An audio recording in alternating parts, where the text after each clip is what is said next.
Archosius, god of the stove, born from a spark when stone struck stone. He was a god with a great love for humanity and their well-being. Millennia ago, the people sought to expand their city. They built a dwelling on the plains and called it the Gwali Assembly. The stove god cared greatly for the people, turning himself into minions who went into every home, fostering food and solidarity alike. Alas, their home was taken by a flood. The waters ravaged the Gwali Assembly and forced the people back south to Liyue Harbor. Though the distance was not far, the journey was plagued by a terrible storm.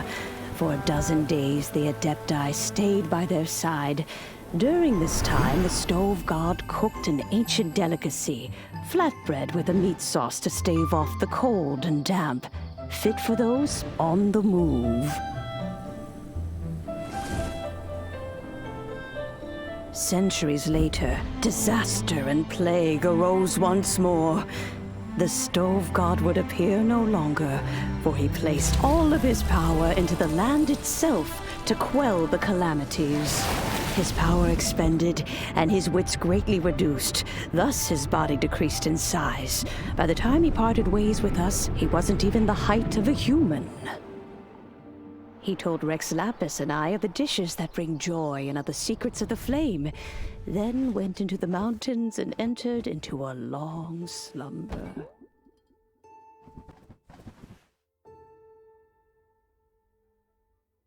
The stove god departed, and Guoba was born. When he awoke, he ate the Chiliman's cornbread buns placed on the offering table by a young lady in yellow.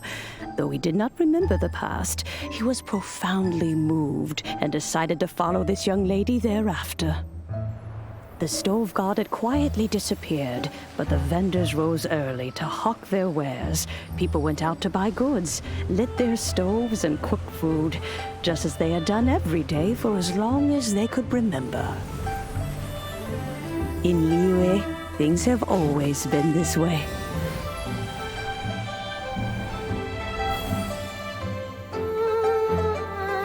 Nature provides, the mountains rejoice.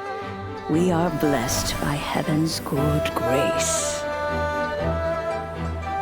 Years have gone by. The world has transformed, but our way of life survives.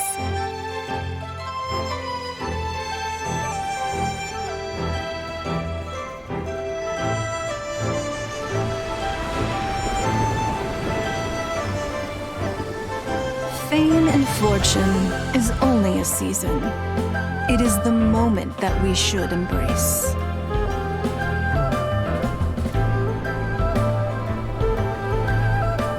Past meets present. Heritage becomes legacy. Long into the future may we thrive. You once told me that dining is the profoundest of customs in the human world.